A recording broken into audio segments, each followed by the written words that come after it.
Hello, everyone. I'm Daniel. I'm here with our PM Deval, and we're going to talk about best practices for QUTS Hero NAS setup. First, we'll talk about many of the features that Hero has and explain them, and then we'll go into how we would recommend setting up a Hero NAS. So first of all, what I would say about Hero is it's designed to look and feel as much like QTS as possible. But QUTS Hero uses the ZFS file system instead of the ext4 file system. With ZFS, you get copy on write to prevent data corruption. There's data self-healing to find and heal corruption if it should occur. There's more safety-oriented ways of accelerating performance. Large storage pools are supported up to 5 petabytes, and our large Hero units tend to perform very well because it reads and writes to all the RAID groups in the pool at the same time. There's snap sync, and there's support for more than 65,000 snapshots. So a whole lot of things I just mentioned would be about data safety, and that's really primarily what Hero is about. Hero can have some performance advantages in some cases.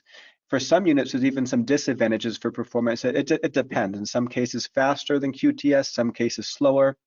But the number one thing to understand about Hero is about data safety, and it's about support for large pools. And those two you should usually go together because I don't know anyone who likes losing data, but if you have like a petabyte of data, you really don't want to lose your data. So a data safety oriented operating system for large pools makes sense for big enterprise storage. But a lot of people use it even for SMB and home as well, because I mean, no one likes losing their data. So to talk about data self-healing, here's a picture. The way this works is every block of data has a checksum. And if somehow there were corruption and you read a corrupted block, the checksum you read would not match the checksum recorded. So the NAS knows it's a corrupted block. In this case, what it will do is it will go to your RAID redundancy to read the good block from your RAID redundancy. It will then overwrite the bad block with the good block, and you have two good blocks again. So again, because there's a checksum, whenever the checksum you read does not match the checksum recorded, just get the good block from RAID redundancy, overwrite the bad with the good to heal that corruption. This is a picture of RAID 1 because it's really easy to show with a picture. You just have another drive with basically like a copy of the same block, but this will work in RAID 5, 6, 10, 50, 60 as long as you have the RAID redundancy needed to get that block. So that's to find and heal corruption if it should occur, but we also have copy on write to prevent corruption from happening in the first place. And what copy on write does is it stops you from directly overwriting blocks of data, because it's often in the process of overwriting blocks that corruption happens. For example, what if you are halfway through overwriting a block and there's a power outage? If the block is halfway overwritten, you don't have the original state of the block, you don't have the final state of the block, a halfway overwritten block is a corrupted block. And so a lot of the corruption happens through the process of overwriting blocks, and copy on write stops you from overwriting blocks directly. So if you imagine these 4 blocks here correspond to a Word document, then if say you want to modify a paragraph that was contained on these 2 blocks without copy on write, you'd likely directly overwrite these 2 blocks of data. And let's say you're halfway through overwriting this block, power outage, that's a corrupted block. In some cases, that can corrupt the whole file. In some cases, it can corrupt worse than that. What copy on write does is instead of overwriting these blocks, you write 2 brand new blocks over here on different sectors on the drives, 2 brand new blocks. Once they're completely written, you just move the metadata over. So before you read the file from these 4 blocks, now you read the file from these 4 blocks. The advantage here is, let's say you're halfway through writing this block and there's a power outage. Well, the original blocks are intact. The original file is intact. The file is not corrupted. Now, if you lose power right as you're saving a change, you may not get to save your latest change, but it should not corrupt the file. And that's a whole lot better. So copy on write to prevent corruption, data self-healing to heal corruption if it somehow occurs. Another feature that our QUTS Hero NAS offer is worm write once, read many. This is immutability. So this makes our files undeletable. unmodifiable, and you can make them immutable or unmodifiable for a set period of time, or you can basically make them immutable forever. This would be great protection against ransomware, great protection against malicious deleting, and great for compliance reasons. Like, let's say you sign a contract, put it on your NAS. You might want to prove that the contract you have now is the same contract you put on your NAS 2 years ago, right? So immutability has a lot of advantages, but it's not for every use case because these files are not modifiable. So if you're working on a project, you probably don't want to save it in Worm, because if you're working on it, you want to modify it, right? So Worm has its advantages. For like archival, it's great. For compliance, it's great. If you want to save a contract, I'd put it in a Worm folder, right? You want it unmodifiable, but if it's a project you're working on, you're probably not going to use Worm. It just depends. But it's another feature. So these are all features for protecting your data. The first features were about protecting from corruption. Worm is about protecting from malicious deleting or malicious modification. So our Hero NAS, besides having great data safety features, they can go up to pretty big storage, supporting up to 5 petabyte storage pool. So a petabyte is about 1,000 terabytes. So that's a lot of storage. One side note, you need more RAM for more storage. So there should be at least 128 gigs of RAM for 1 to 2 petabytes. There should be at least 256 gigs RAM for 3 to 5 petabytes. If you want to get to something really big, one way, TSH1090FU is a great head unit to then connect up to 12 of our 24-bay JBODs or up to 16 of our SEP JBODs. And in this way, you can get up to around 5 petabytes of storage. And for this setup, you might only have just 2 small SSDs for the system pool, but put all the data on all these JBODs. Alternatively, in some use cases, maybe you'll have some SSD cache, some ZIL. It depends on the use case. Some people might want a smaller SSD pool for their more live data, larger HDD pool, multi-petabytes for other data, different ways you can do this. But this is a great head unit for multi-petabytes, or by itself, it's good for small to mid-size, really fast all-flash storage. Another way to go is like our 77 AXU series or 87 AXU series. You know, by itself, this is somewhere around 300 terabytes, but either of these can take JBODs up to about 2 petabytes of storage. So Hero NAS can go big, and the big NAS perform pretty well because you're reading and writing to all the RAID groups at the same time, and they have those data safety features. So I want to talk a little bit about performance. So I will say that Hero NAS are not always faster than QTS NAS. The big Hero NAS tend to perform very well. For the smaller Hero NAS, they're not always faster. And also if the NAS has less RAM, they're not always faster. But particularly on the big NAS, they can be quite fast. And I want to talk about some of the performance enhancing features that we have with QuTS Hero. There is inline compression, write coalescing, prefetch, and the ability to set block size. So compression, of course, it's a space-saving feature, but it's also a performance-enhancing feature. And the way this works is you write data into the RAM of the NAS. While it's in the RAM, you compress it, and then you write it to the drives in a compressed format. And if you write compressed data to the drives, what this means is the megabytes per second written into the NAS are actually more than the megabytes per second written onto the drives because you compress it before you stick it on the drives. Why this matters for performance is a drive will have a max write speed, right? Like what's it, 200 megabytes a second, 250 megabytes a second. A drive will have a max write speed. And if the megabytes per second into the NAS is greater than the megabytes per second onto the drives, you can actually have more throughput into the NAS before you hit the max throughput of the drives. So this can actually increase performance, not only storage efficiency. And same for read, right? If you have compressed data on the drives, you read compressed data from the drives, decompress it in the RAM, and then output it to the user. That means the megabytes per second you read from the NAS is greater than the megabytes per second you're reading from the drives. So again, you can read more throughput from the NAS before you hit the maximum read speed of those drives. So it's a performance enhancing feature. Something else we have is write coalescing, and this makes the writes more sequential. If you're writing a whole bunch of teeny tiny files, it can just hold those very small files in the RAM, coalesce those many small files in the RAM into these larger chunks, and then writes them as larger chunks onto the drive so the writes are more sequential.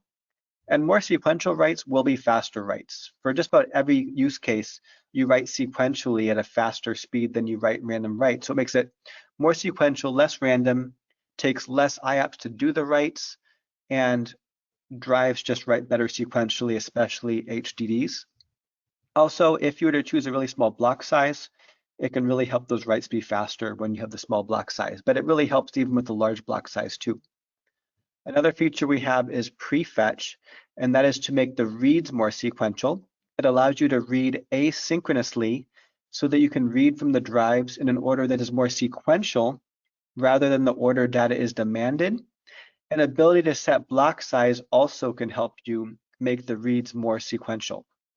So to explain how this works, let's imagine that there were 4 users reading 4 files at the same time. If you had no prefetch, the blocks of data might be demanded from the NAS in an unsequential random fashion like this. User 1 demands block 1 from file 1. User 2 demands block 1 from file 2, and of course file 1 and file 2 are in different parts of the drive.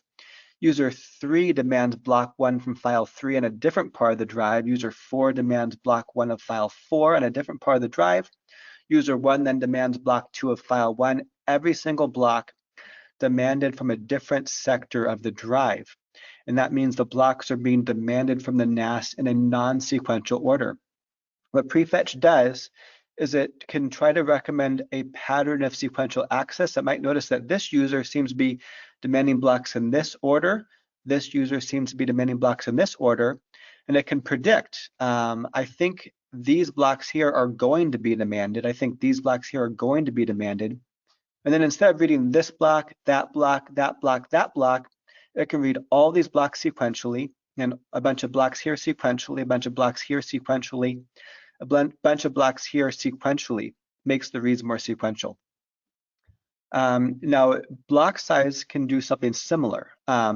Block size can also make it sequential. And the way this works is understand that prefetch is not perfect. You're not going to prefetch like 200 blocks in a row. So let's just say on average, you can prefetch 6 blocks sequentially before you jump to a different spot on the drive. If you have 128K block size, 6 of those blocks is 768K to read sequentially before you jump to a different spot on the drive. But if you have 4K block size, 6 4K blocks is 24K sequentially before you jump to a different spot on the drive. So if you can read 768K sequentially, that's more sequential than only reading 24K sequentially. So being able to set that larger block size for larger sequential data and prefetch both help the reads be more sequential. Other file systems will also have a prefetch in most cases, but ZFS has an especially advanced prefetch. Something else about ZFS, but it's true to other file systems to some degree, but I'd say it's especially true about ZFS, is it tends to perform a little bit better when you have more smaller RAID groups instead of fewer larger RAID groups. So for example, you see these drives here. Let's say you had a 16 drive pool. Do you want to make just like one large RAID 6, or do you want to make it into a RAID 60 with 2 Z2 groups? With more smaller groups, it tends to perform a bit better. ZFS will natively write to all the RAID groups in the pool at the same time, read from all the RAID groups in the pool at the same time. More RAID groups helps you get a little more IOPS, and in a lot of cases, even a little more throughput.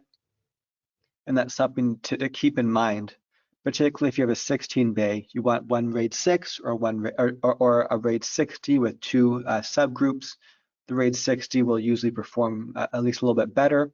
RAID 10 performs great on ZFS, but RAID 10 will cost half your storage. So I'd say RAID 6 or 60 is more common, but RAID 10 is excellent performance.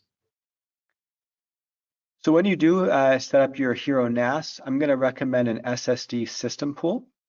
I'm going to recommend an SSD system pool. And one of the reasons for that is the inline compression and inline deduplication is done on the system pool. And the compression and deduplication run faster if the pool is on SSD storage. Now, if you remember earlier, I mentioned inline compression is one of the performance enhancing features. If the compression runs faster, all your pools will be faster. So even a small SSD space for faster compression helps pools run faster. Also, apps and containers go to the SSD pool by default. HBS3, for example, will run faster if the app is on SSD storage. Plex will run faster if the app is on SSD storage. Even if your videos are on HDDs, Plex will load libraries faster if the app itself is on SSD storage. So an SSD system pool has many advantages. The first pool you make is your system pool. So I suggest the first pool you make be an SSD pool. There's no good way really to add an SSD pool after the fact because it's the first pool that is the system pool. So step 2 is then to set up your main storage pool.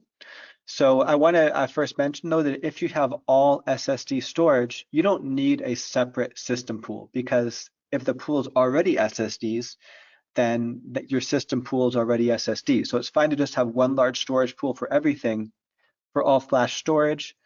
But if you have HDD storage, I'm going to recommend a small SSD system pool first. Then when it comes time to configure your HDD pool or your main storage pool, the next thing to consider is how much redundancy do you want for your RAID group? Because keep in mind, I've talked about how many safety features Hero has, right? Coalescing, prevent corruption, data self-healing, heal corruption, optional worm, protect from malicious deletions, all these safety features, but a Hero NAS cannot be safer than the RAID group. So imagine if you have all these safety features, then you do like a 16 drive RAID 5. A 16 drive RAID 5 is not all that safe. And no matter how much safety features we have in Hero, we're not safer than the RAID group itself. So when someone wants to get a Hero NAS and do like 16 drives RAID 5, I think what a waste of a Hero system that would have otherwise been a very safety-oriented system, except for that RAID configuration this person just chose. So I often recommend RAID 6 on an 8 to 12 bay. I think RAID 6 is very common. But I mean, some users even like a 6 bay might do RAID 6. It depends what's the priority. Is the priority a little more storage? Is the priority safety? For some people, safety is everything. And RAID 6 is significantly safer than RAID 5. So on a 24 bay, people normally go RAID 60. We of course support triple parity. And then on a 16 bay, some do a large RAID 6, some do a RAID 60. And of course, we support triple parity and even higher level of redundancy. In general, more smaller RAID groups perform better, but fewer larger RAID groups does give a bit more storage. RAID 10 is great performance, but less storage. RAID 6 tends to be pretty popular on Hero NASs. So then what you're going to do next is set up folders, and I'll be demoing this in a little bit, but when you set up folders, you can choose either thin or thick provisioning. If you're used to QTS you set thin or thick provisioning on the volume, but on Hero there are no volumes. So you basically set up share folders the way you would set up volumes. So you choose thin or thick provisioning. Thin gives better storage utilization, but thick gives a small write speed advantage, like maybe 5% faster write speed. The read should be about the same, but the write is very slightly faster on thick. But thin, you get better utilization for your storage. For example, let's say you have 10 terabyte folders, but each with 1 gig of data. You do thin provisioning, you've used about 10 gig of data on your pool. You do thick provisioning, you've used about like 100 terabytes of data on your pool, because thick provisioning is going to use all of that space in the folder on your pool, whether or not there's any data in that folder. So thin provisioning gives better storage utilization at a very small performance write cost. Also, thin provisioning, snapshots take less space. On thick provisioning, we have something called overwrite protection, where if you have, say, a folder with 5 terabytes of data, you take one snapshot, it's going to reserve 5 terabytes data for something called overwrite protection. So immediately you've now used 5 terabytes more space in your pool if there is 5 terabytes of data just from taking one snapshot. But if you have thin provisioning, you take one snapshot, the snapshot takes very, very little space, not very much space. So in general, thin is better storage allocation. Snapshots take less space. And I'd say in the vast majority of cases, I recommend thin over thick, but there's a few cases you could choose thick for that small 5% write speed advantage. Next is set block size. So larger blocks for better sequential performance, smaller block size for better random performance. And then if you have many small files, you might consider some SSD cache set to random only. So here, why don't I just go into the NAS now? I'll just, yeah, here, I'll just show these in the NAS itself. So let me make a folder. You can do this from storage and snapshots, or you can do it from File Station. Here, I'll do this from storage and snapshots. Create a share folder. Doesn't matter what I call it. Choose the pool you want to create it in. Thin or thick provisioning, choose right here. I like thin. And you can limit the size or just set to max pool capacity. If you do thin, potentially every folder could be set to the max pool capacity. If you do thick, that of course would not be possible. Next, notice that compression is on by default and deduplication is off by default. Compression takes very little resources. So compression should either increase your performance or basically do nothing. And it saves some space, but deduplication takes lots of resources. Deduplication takes lots of RAM. Deduplication decreases performance. And so for most use cases, I suggest turn deduplication off.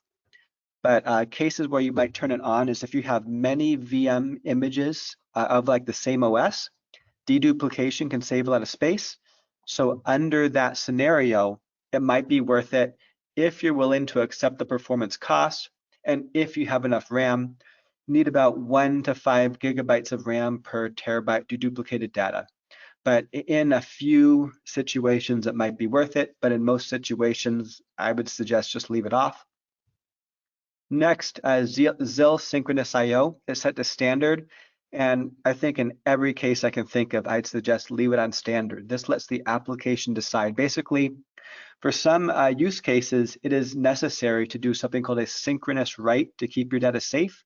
Synchronous writes are slower, but sometimes it's necessary for data safety.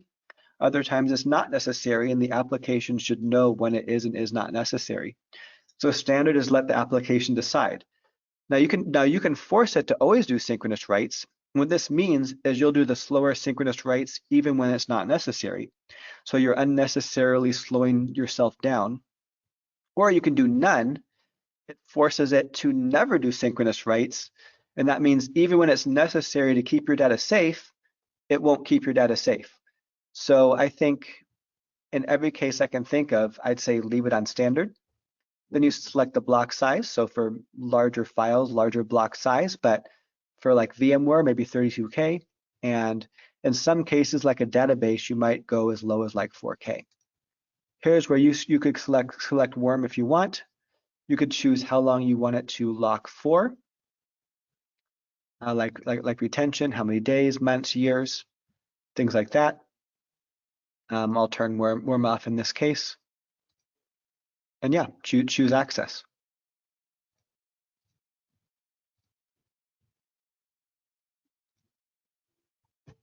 So now we'll go to storage and snapshots, just to mention real quick how you could make a storage pool. Those drives have been in a previous unit, is why that warning came up. So over here, one thing I could do is I could select these SSDs if I want, choose like RAID 5. Optimize pool performance. What this does is it looks at the different parameters of the drive, and it tries to optimize the parameters of your pool to fit the parameters of the drive.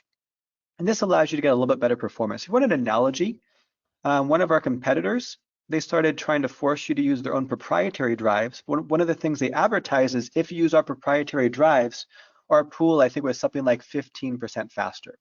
They optimized the parameters of the pool to fit their proprietary drives, and they got like 15% better performance. But because we don't force proprietary drives, instead what we do is we can scan the drive itself and then optimize the parameters of the pool to whatever drives that you use.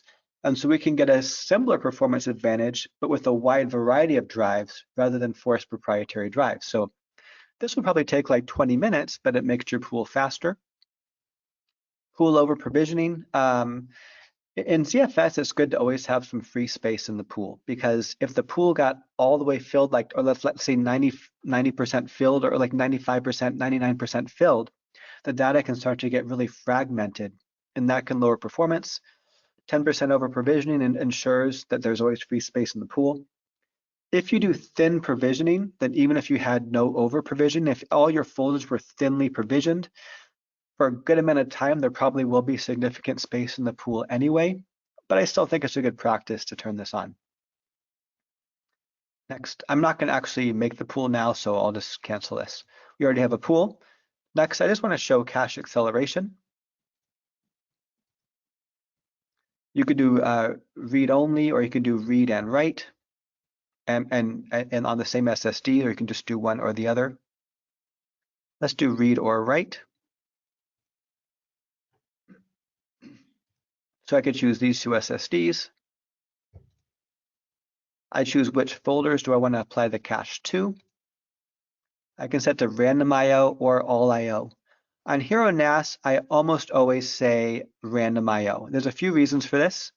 One of the ways where Hero is actually slower than QTS is Hero has a slower cache speed than QTS. So if you let's say you have 12 HDDs on a Hero NAS. Let's say you have 24 HDDs on a Hero NAS.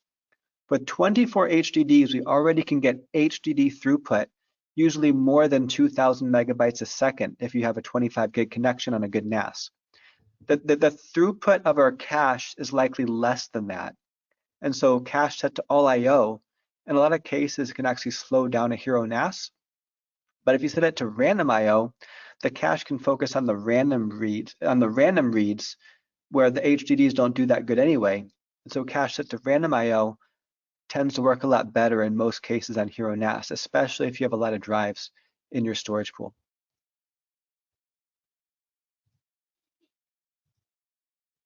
So I think that's it for the demo. Let's go back to the slides.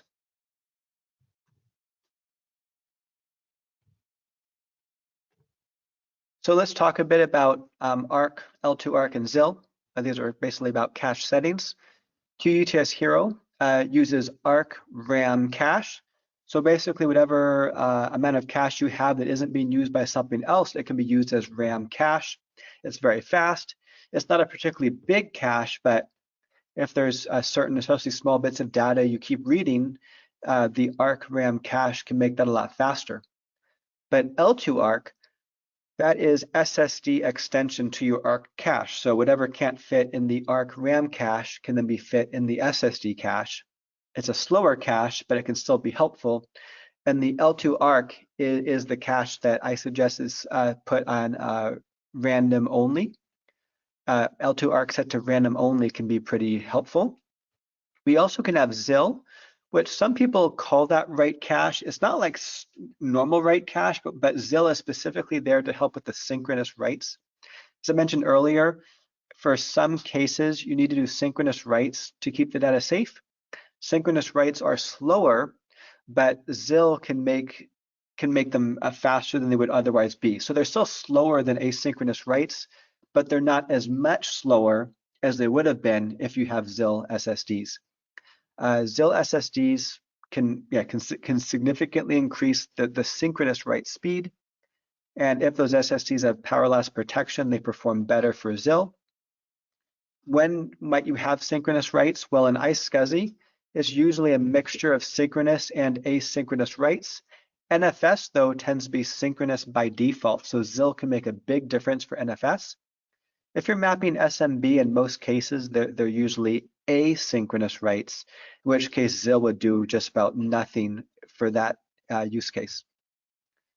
Keep in mind that in order for L2 ARC cache, you need a fair bit of RAM to use a large amount of cache. So with 128 gigs of RAM, you could have 4 terabytes of L2 ARC cache. And if you want to put larger SSDs than that, you can use larger SSDs for your cache, but it won't effectively be using the full SSD space. So if you put like 16 terabytes of SSD cache, you have your 16 terabytes for your cache, but it might actually only use 4 terabytes of your 16 terabytes. And the rest of the SSDs would be mostly be idle. This assumes 128K block size, but if you choose a smaller block size, you need even more RAM for your cache. So if you chose like 32 block size with 128 gigs RAM, you're not going to effectively use more than a terabyte of cache. This may sound like a big problem, but I already suggested that your cache be set to random only, and that means you're only caching the small stuff because the large files are read sequentially, so cache set to random only will be caching the small files. And you can fit a lot of small files in even a terabyte of cache. So when you set up, so one thing to say is Hero NAS is primarily about safety. In some cases, it's faster than QTS.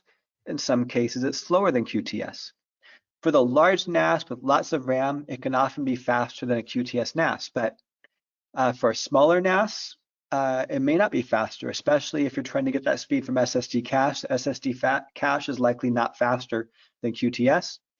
If you have the minimum 8 gigs of RAM, it's probably slower than QTS. So Hero is sometimes faster, sometimes slower. But so Hero is really number one about safety. If you want to ask me why should I use Hero, it's about safety.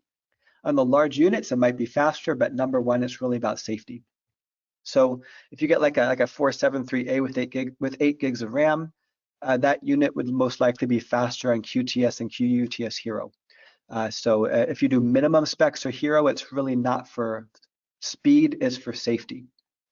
Hero SSD cache slower than QTS SSD cache, but Hero HDD pools can be very fast, especially if you have large pools, like on Hero. Even adding an expansion unit can increase the speed because Hero will write to all the RAID groups in the pool at the same time. You add an expansion unit, you've just added more RAID groups to your pool. So a Hero unit with multiple expansion units can be very fast. So how would you optimally set up a Hero unit for, say, like VMware or a database or whenever you're dealing with lots of small files? For that use case, first of all, SSD system pool for system partition plus apps. Of course, if you had all SSD storage, you don't need a separate system pool. But if you have HDD storage, SSD system pool. Then for like VMware, where you care more about IOPS, RAID 10 has pretty good IOPS. So I might suggest that for VMware. And then block size typically around 32K. But if you do like a database, you might want to go as low as 4K for a database. But I will say this, if it's a use case where 4K block size is justified, you probably want to go all flash storage because that's probably a very high IOPS use case. And so if you need 4K block size, you probably should be using all SSD storage. You could do some SSD cache to make your HDD storage faster, but if you were using 4K block size, you probably don't want to use SSD cache because I mentioned earlier that you need more RAM for your cache with smaller block size. And with 4K block size, the amount of RAM you need for a lot of cache would be so much RAM. You're better off just use all flash storage for a situation like database than use 4K block size. NVMe SSDs are the fastest SSDs for cache. They're also the fastest SSDs for an all flash storage pool. In cases where there's a lot of synchronous writes, you might want some ZIL space, like some ZIL SSDs. And if the SSDs have power loss protection, they actually perform faster for ZIL. Synchronous writes happen faster on SSDs with power loss protection. If I were to set up for high throughput, like video editing, for example, or just a fast file server, SSD system pool. And then for the HDDs, maybe use like RAID 6, or maybe like RAID 60 if I had like a 16 bay, 24 bay. These offer pretty good throughput. Multiple RAID 6 groups will, perform pretty well too. They perform pretty similarly to a RAID 60. And if I were to use cache, I would set it to random only because I want to get my throughput from the HDD pool if I have a lot of HDDs. So now I think it's a time for questions. I think some people have put in questions already. So let's take a look. So will recording be available later? Yes, this should be made available later, I think posted later. What's with the background music? Is there still any background music? I hope not.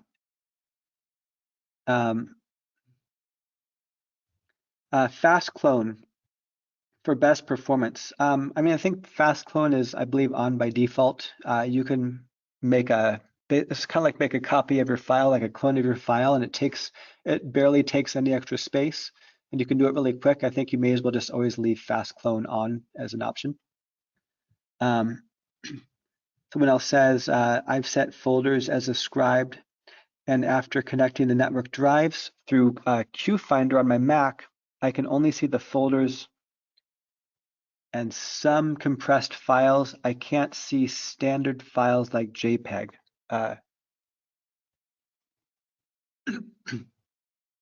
We might have to troubleshoot that one later. Maybe send me an email, and we might have to take a look. What do you want to type?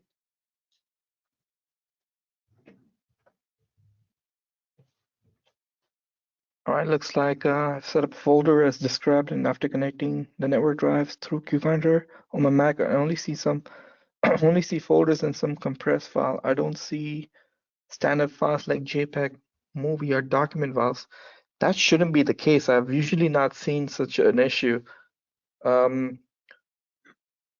It should just show you all the files. I'm going to post our email addresses here. Just send us an email and also submit a ticket if you have it, and then we'll take a look at your issue.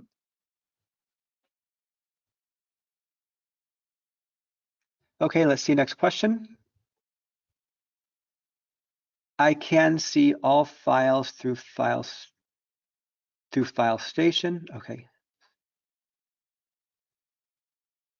So someone else, does the self-healing using ZFS checksum happen automatically in the background or only when you run a scrub? So the self-healing happens when you read a file.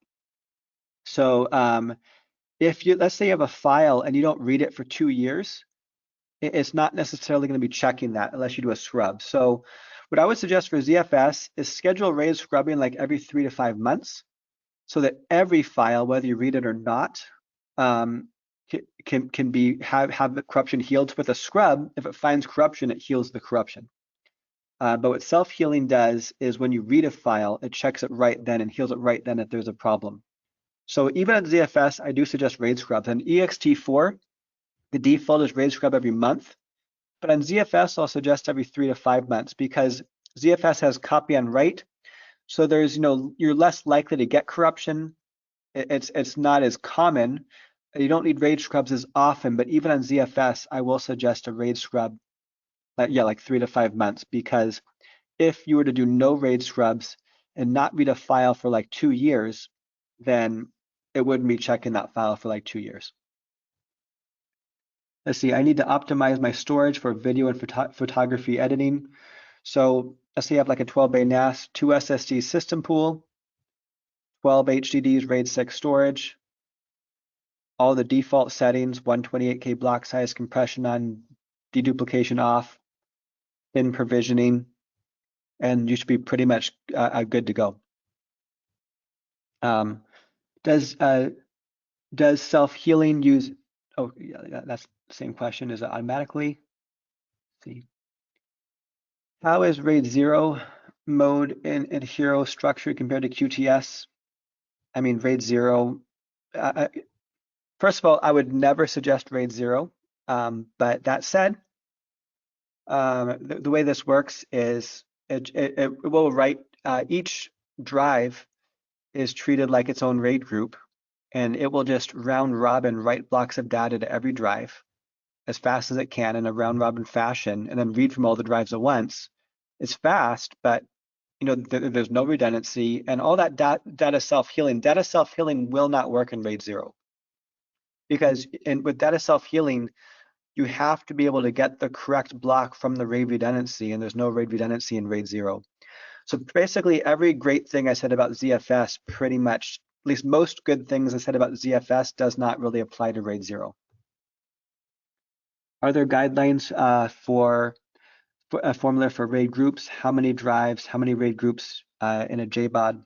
Well, we won't let you do a single like RAID Z group more than 16 drives.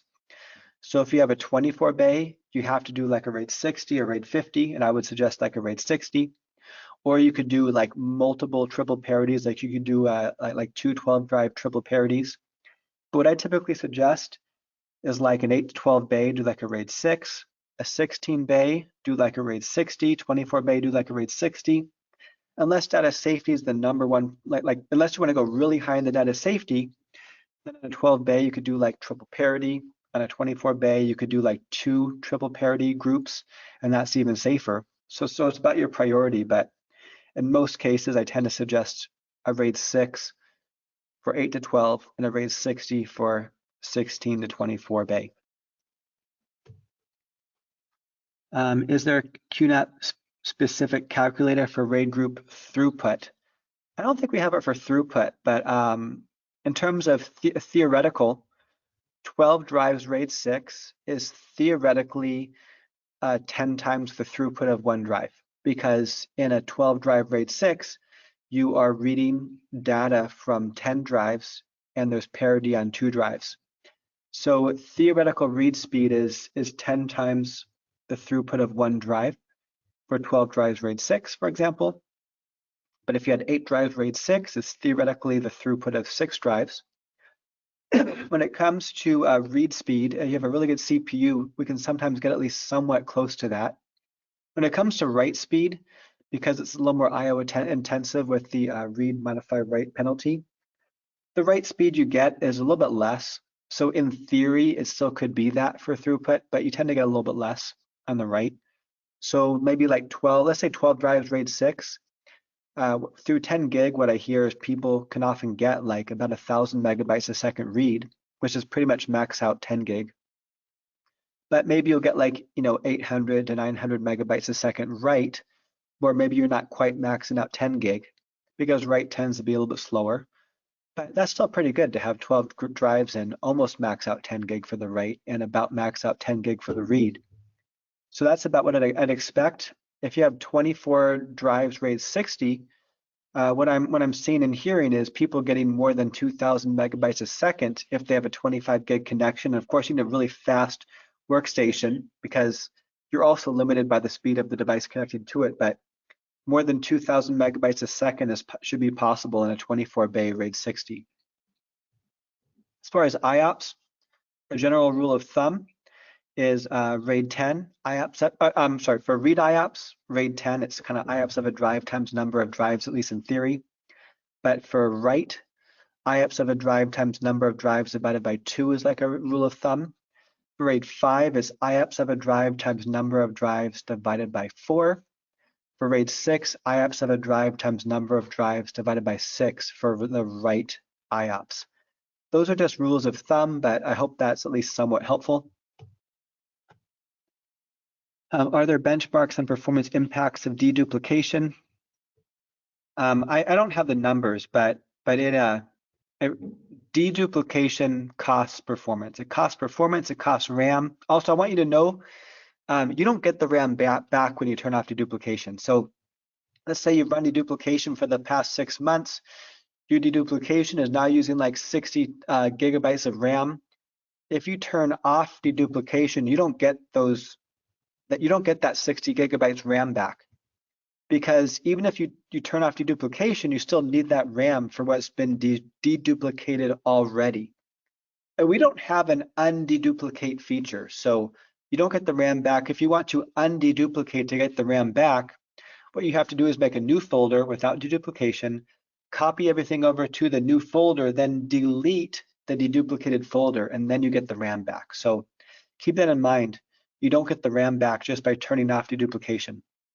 There is a significant performance cost, but I actually don't have the numbers exactly what that cost is.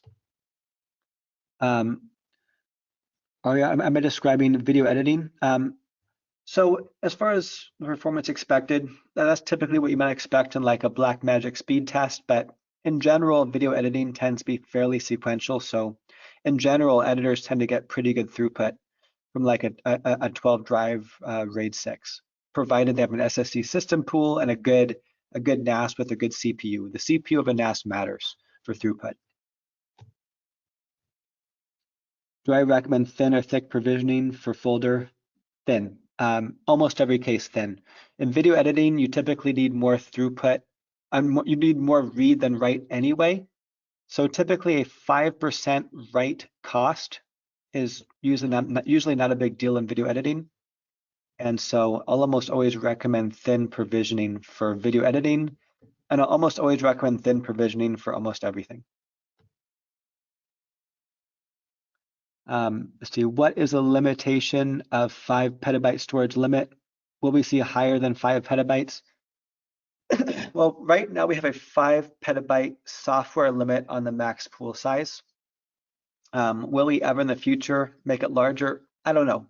Maybe, maybe not. But right now, it's just really hard to get more than 5 petabytes on a NAS anyway, because you take our SAS card that can do up to like 16 SCP JBODs, that will get you to about 5 petabytes. And to get more than 5 petabytes, I guess you need another SAS card. Is there enough PCIe bandwidth? Is there enough RAM? Getting more than 5 petabytes is kind of hard with the hardware we have, because we're not, I mean, there are some hyperscalers out there that can go bigger, but if you actually look at how many JBODs you need to get more than 5 petabytes, it's just really hard to fit that much on one NAS. So I don't think we have a good reason to make the software limit more than 5 petabytes right now.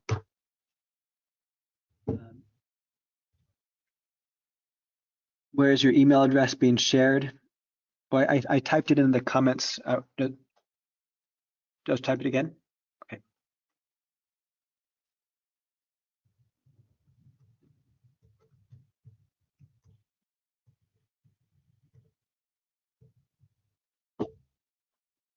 This time I'll send all. I think last time I sent it just one person an accident. Okay, I think everyone can see my email address now.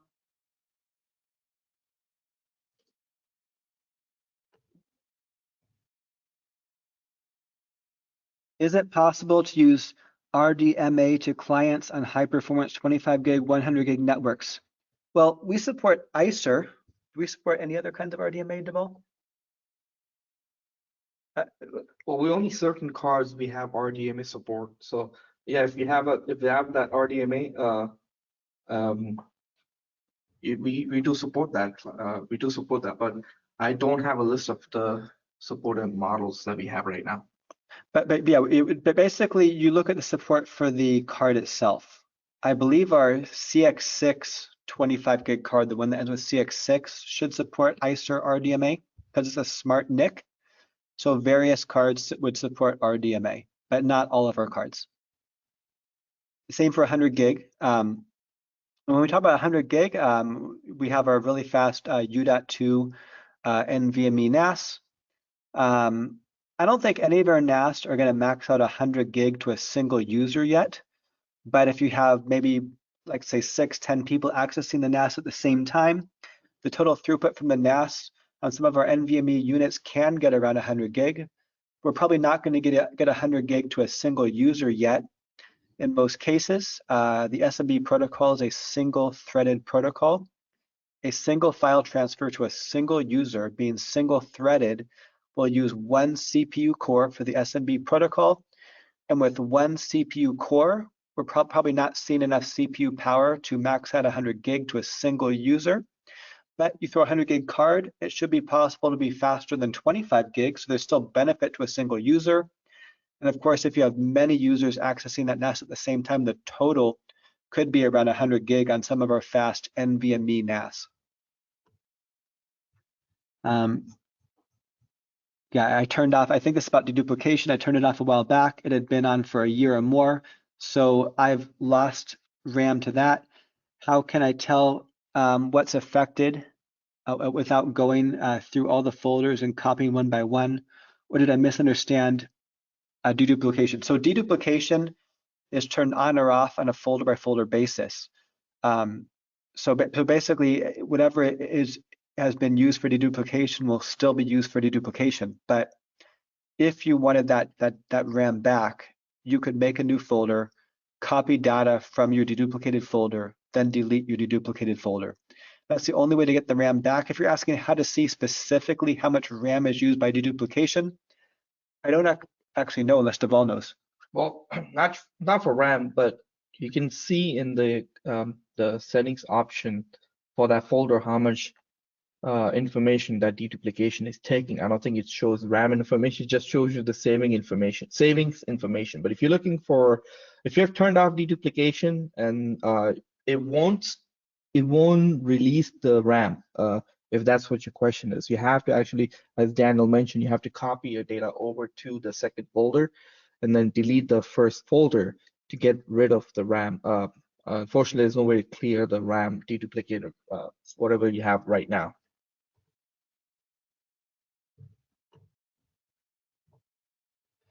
Is QNAP developing any dense storage JBODs, or are the Seagate Exos units the only route?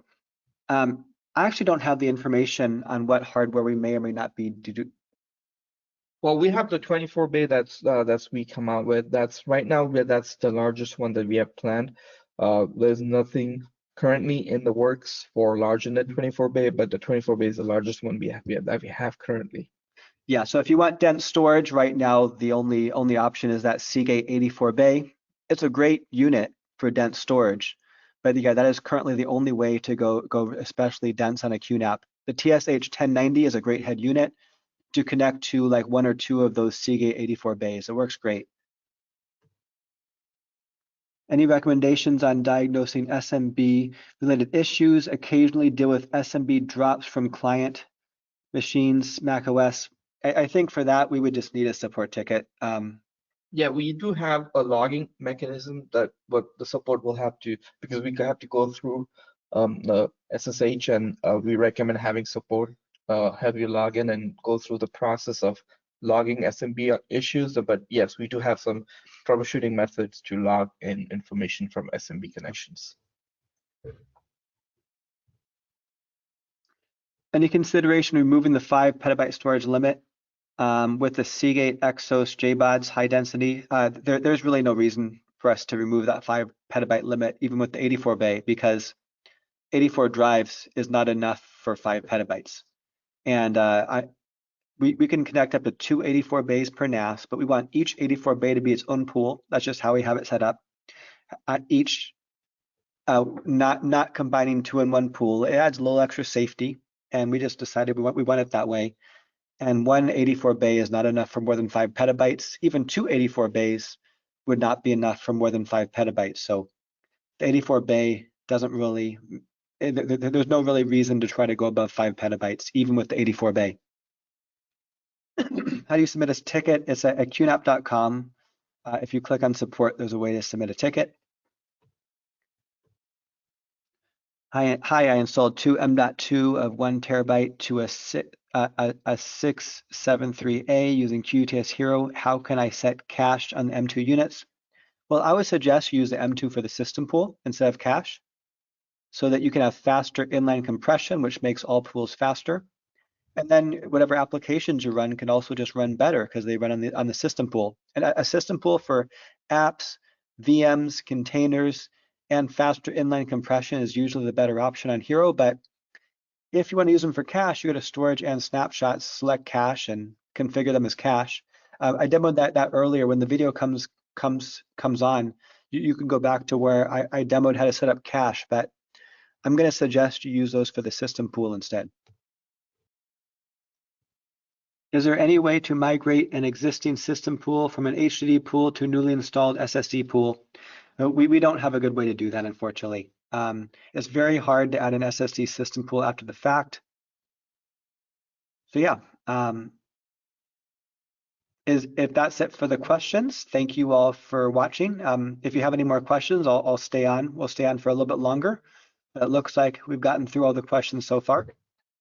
This will be posted later if you want to review anything we went over. And of course, for those who had certain problems or issues they were having, feel free to make a support ticket. If you want to email me your ticket number, have me also take a look, I'm happy to do so. All right, so thank you everyone for joining our webinar. We'll post this in a video on our YouTube channel, the QNAP College channel, and you guys can play back. And also we'll send out a follow-up email with the recording of this. So if you guys have any further questions, you can always reach out to us. Daniel shared his email also at ussales@qnap.com. And we'll be posting another webinar soon for February. So keep an eye out for that as well. But if you guys have any further questions or concerns, just reach out to us again. Thank you all for joining our webinar, and you guys have a great day.